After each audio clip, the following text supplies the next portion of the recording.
Hello, everyone, and welcome to Learn English with NewPod, the podcast series where learning English is simple, practical, and fun. My name is Kevin, and I'll be here with you, speaking slowly and clearly so you can listen, follow along, and practice with confidence. And I'm Grace. I'll be learning and practicing English with you, step by step, through real conversations.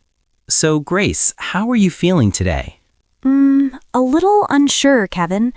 I've been seeing other people doing really well, and sometimes I feel like I'm behind, like I started late or I'm not moving fast enough. Oh, I know that feeling. It's very common. You look at someone else's success, their chapter 10, and compare it to your chapter 1. And that comparison, it can make you feel stuck, like you're not enough. Yes, exactly. I feel pressure, and sometimes I just want to stop before I even start. And that's why today's episode is perfect. We're talking about why it's okay to be at chapter 1 and why comparing yourself to others doesn't help. Not just for learning English, but also for anyone feeling stuck, afraid, or behind in life. That sounds really encouraging. I think a lot of listeners will feel the same way. Yes, and before we dive in, a small reminder for everyone listening. If you like this episode, please click the like button. Yes, click, click, click. And don't forget to subscribe to Learn English with NewPod. Subscribing really helps us make more episodes for you. And share this episode with your friends or family who might need a little motivation today. Yes, share it. Someone you care about might need to hear that it's okay to start at chapter 1. So let's start with a simple truth. Everyone starts somewhere. No one begins at chapter 10. Seeing someone else's success can feel heavy, but it doesn't mean your journey is wrong. That really helps to hear. It's like, even if I'm slow, even if I made mistakes before, I can still start now. Exactly. And the first step is just noticing that feeling, noticing the fear or doubt, and still choosing to move, even a little bit. That's how progress begins. Noticing it and taking a small step. I like that. It feels doable, not scary. Yes, and when you start seeing those small steps add up, the comparison starts to fade. You realize your path is your own, and every chapter 1 has its own story. That makes me feel lighter already. Like maybe my chapter 1 is just the beginning of something important. Exactly. And sometimes that first chapter is full of tiny seeds, small choices, small actions that slowly grow into something meaningful. I like that image. Seeds. Small, but they can grow into something big.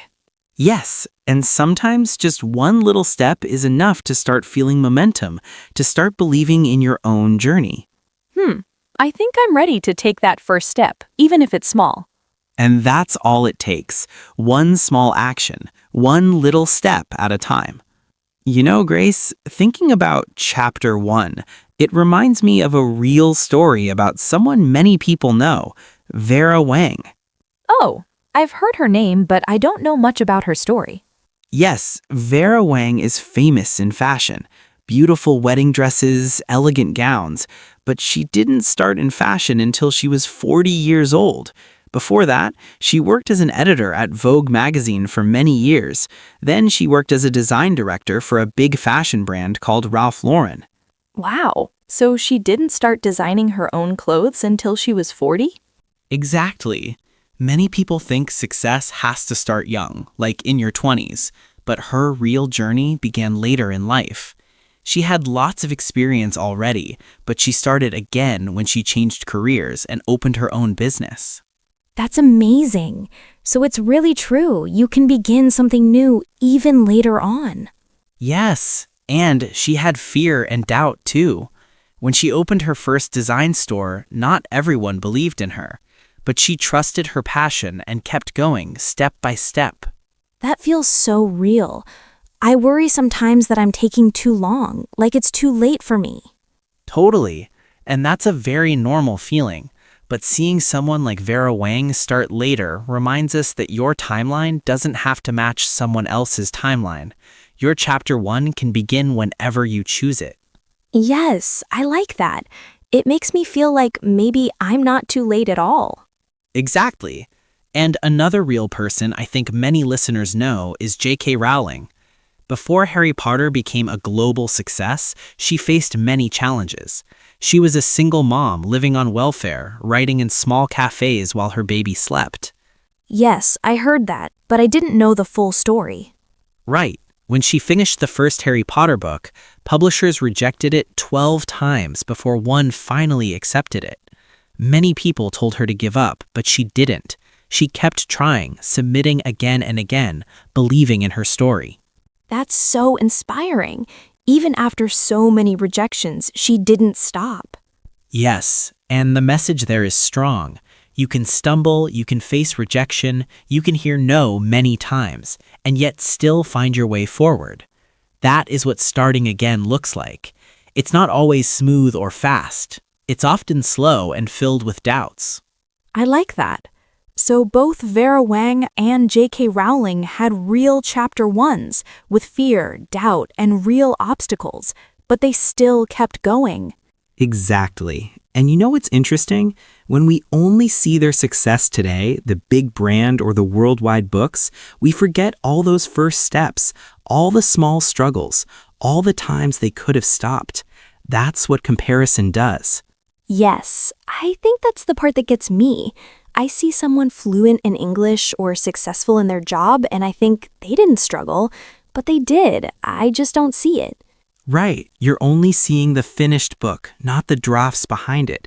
You're seeing chapter 10, but not chapters 1 through 9, the struggles, mistakes, and starts along the way. That makes so much sense. So maybe my chapter one is just the beginning of something meaningful, even if it doesn't look amazing yet. Yes, and that's exactly the mindset shift we want for today. Your chapter 1 has value. Your progress matters, even if it's slow. And when you begin again, even with tiny steps, you're writing your own journey, not copying someone else's. I feel that. Like, even if I'm not where others are yet, I'm still moving forward. Exactly. And that's what makes your story, not anyone else's. You know, Grace, there's another story I love to think about when we feel behind or unsure. Someone who really started again later in life and made it happen. Oh, who are we talking about this time? It's the story of Colonel Harland Sanders, the founder of KFC, Kentucky Fried Chicken. Wow, the fried chicken? Everyone knows that, but I didn't know his story. Yes, most people think he just started a big company easily, but that's not how it happened. Colonel Sanders worked many different jobs in his life. He was a farmhand, a streetcar conductor, an insurance salesman, many things. He didn't start the fried chicken business until his 60s. His 60s? That's really late compared to most success stories. Exactly. And here's the part that makes his story powerful. He had already experienced failure many times before KFC.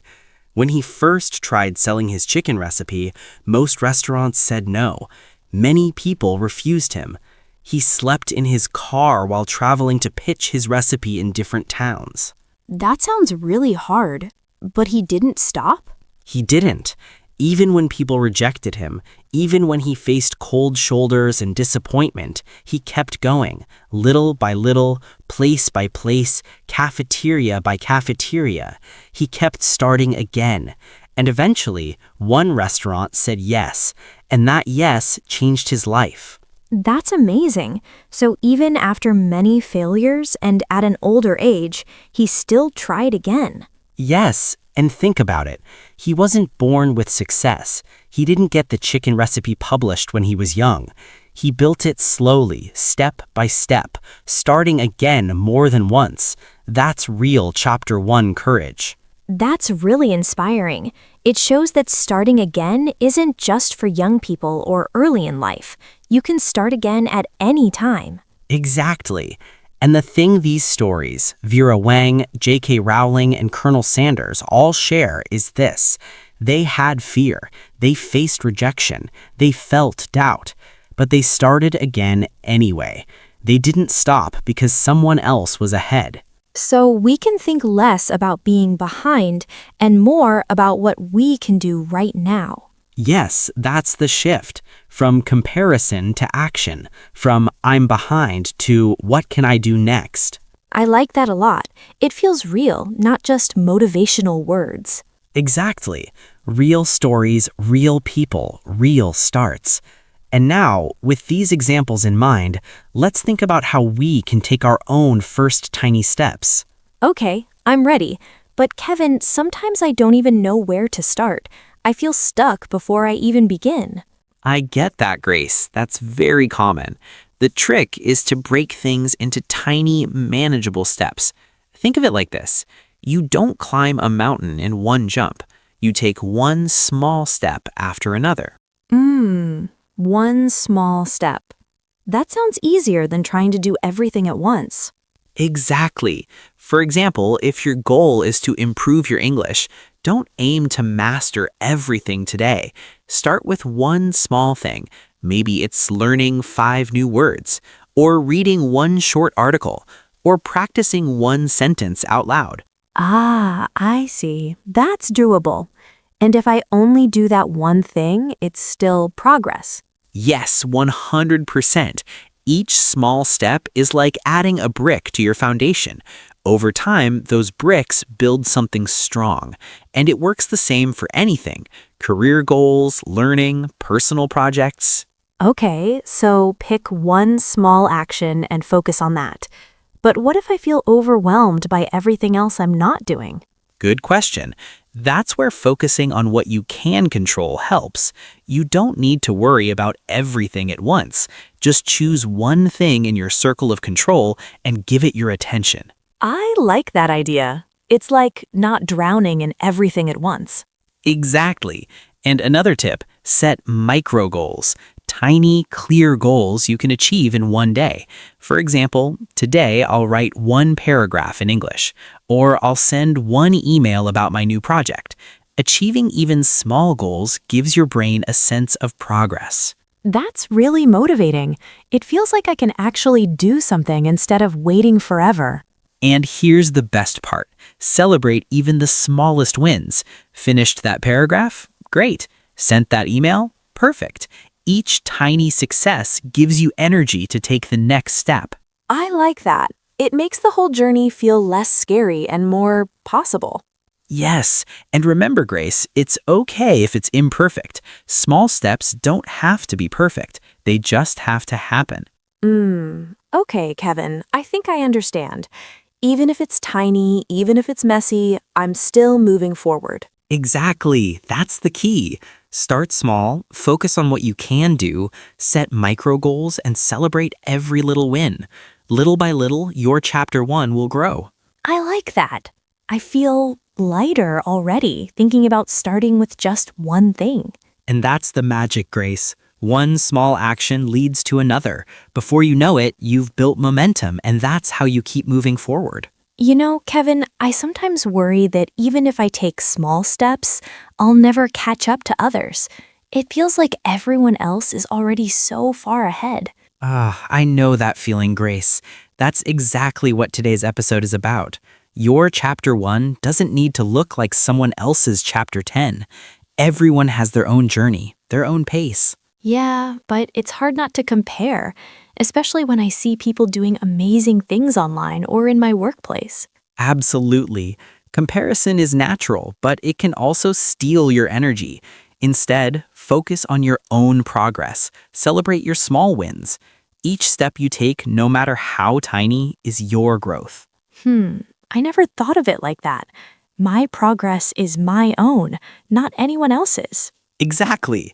And here's another mindset shift. Perfection isn't the goal. You don't have to be perfect to move forward. In fact, waiting for perfect often stops you from starting at all. Oh, so it's better to start messy than not start at all. Yes, every expert was once a beginner. Every successful person made mistakes, faced doubts, and started again. What matters is starting and keeping going, not being flawless. That makes me feel lighter. I can focus on doing something today, even if it's small. Exactly, Grace. And remember, your journey is unique. Your experiences, your pace, your challenges, they're all yours. Comparing to someone else only hides your own progress.